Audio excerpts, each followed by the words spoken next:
Dél-Borsod ékszere, a térség gazdasági életének meghatározó központja. Tiszaújváros kedvező földrajzi fekvéssel bír.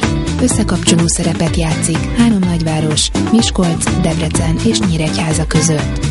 Nemrégiben energiahatékony, energiamegtakarítást eredményező és környezetvédelmi szempontból is jelentős távhőszolgáltatási beruházás valósult meg Tiszaújvárosban a felügyeleti rendszer fejlesztésével. A Tiszaújvárosi távhőellátás hőközponti szabályozásának és távfelügyeleti rendszerének fejlesztésű című projekt a környezet és energiaoperatív program távhőszektor energetikai korszerűsítése tárgyú pályázati felhívásánál nyert. Mintegy 115 millió forint állami és uniós támogatással valósul meg. A kedvezményezett Tiszaújváros távhőszolgáltató cége, a Tiszaszolg 2004 Kft. A Tiszatem Kft. Üzemeltetésekben lévő fűtőerőműben kapcsolt hő és villamosenergia termelés történik. Itt egyszerre történik meg a villamosenergia és a hőenergia előállítása. Ez nemzetgazdasági szinten és helyi szinten is előnyös, hiszen kevesebb tüzelőanyag felhasználással állítódik elő ez a két termék, mintha külön-külön állítanánk elő.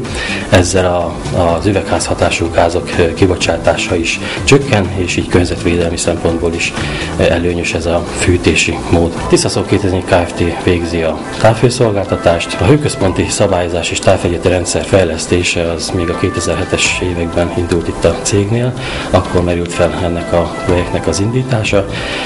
2010 évben adtunk be pályázatot a Új Magyarország Fejlesztési Terv Környezeti és Operatív Program Távhőszektor korszerűsítése című konstrukcióra, amely sikeresnek bizonyult.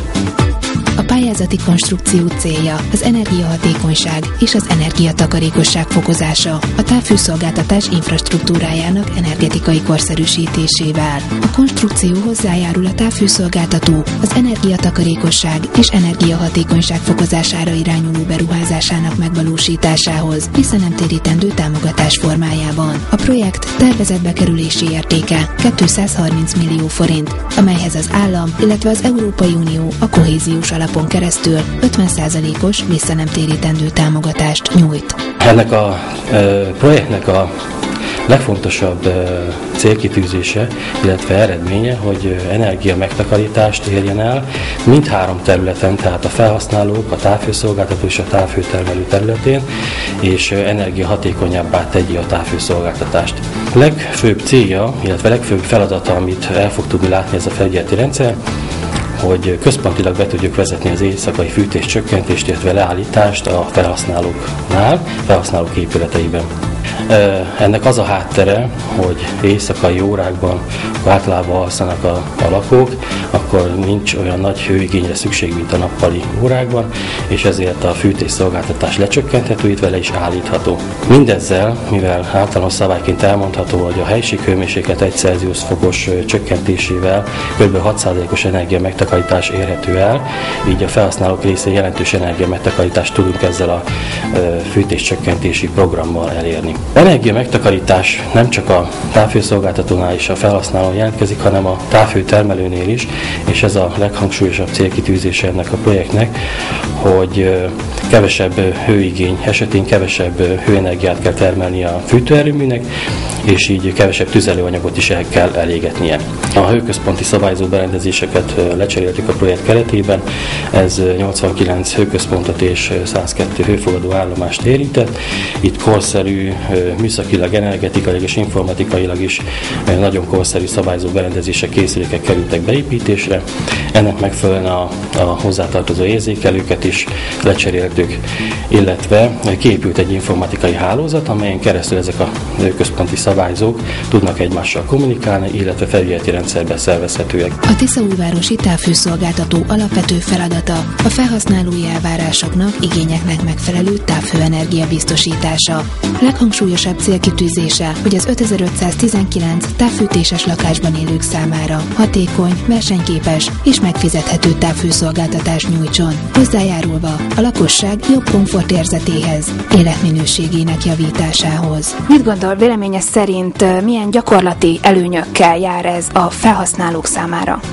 A felhasználók számára egyértelmű, azzal jár, hogy szabályozható a rendszer, és energiatakarékos. És a végén oda jutunk ki, minden ilyen dolognak, ami a lakosságot érint, legfontosabb alapelve az, hogy takarékos és gazdasági szempontból is kevesebbe kerüljön, átlagos hőmegtakarítás és díjmegtakarítás elérhető, és el is érjük. A felhasználókat tulajdonképpen az érinti, hogy egyébként ugye az alapelv az, hogy ezen a rendszeren belül egyértelmű kapcsolatot kell tartani a távfőszolgáltatósról, a távfő rendszerek építésével és az ő kezelőjével. Én azt hiszem, hogy ez nagyon fontos, hogy két legyen a kapcsolat, mert előfordul a hozzánémült emberek részéről, hogy talán nem is annyira hőfogyasztás, ezek a mérések, szabályzások, ezek nagyon sok előnnyel járnak, de nagyon jó, és az a szabályzás, a nappali szabályzás, ami a rendszerben megvalósul, ami figyelembe veszi a paramétereket tulajdonképpen, a külső tényezőket, a napsugárzást, a szél, a hőmérséklet, ezek mind nagyon jól össze vannak kapcsolva, és ugyan ezek a szabályozó rendszerek, én úgy gondolom, hogy össze fognak állni, és ez megint csak azt fogja jelenteni, hogy nincsenek túlfűtött lakások, nincsenek túlfűtött lépcsőházak, és mert ami hőmennyiség bejön egy épületbe, azt akárhogy nézzük, ki kell fizetni. És nem mindegy, hogy egy egységre, egy lakóra, egy négyzetméterre mennyi ennek a költsége. Egy szóval. A lakosságnak kedvező fizetési feltételeket fog biztosítani, és ebbe a meglehetősen nehéz anyagi világban ez motiválja az emberek gondolkodását, hogy ilyen energiával fűtünk, ilyen költséggel, és ezt remélem, hogy oda fog hatni, hogy a lakosok fegyelmezetten fogják ezt, mert nem elég, ha maximálisan megtesz esetleg a távfő mindent ezeknek a rendszernek indításán, ez van egy másik oldala. Tehát a lakosságnak a megértő hozzáállás is szükséges, és az együttműködése, hogy ez megvalósuljon.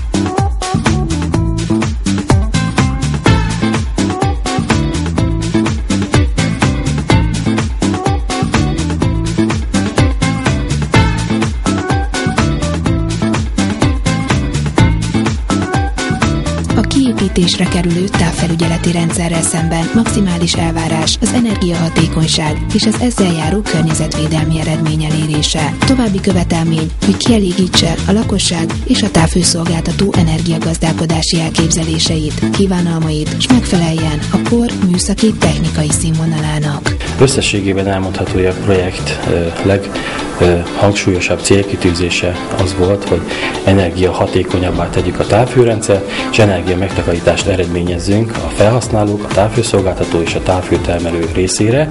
Mindezek következtében pedig környezetvédelmi szempontból is jelentősnek mondható ez a projekt, hiszen a levegőnket, tisztább környezetet biztosítunk a lakókörnyezetnek, és a üvegházhatású gázok kibocsátása is mérséklődhet, amely nem csak helyi, hanem országos szinten is jelentős.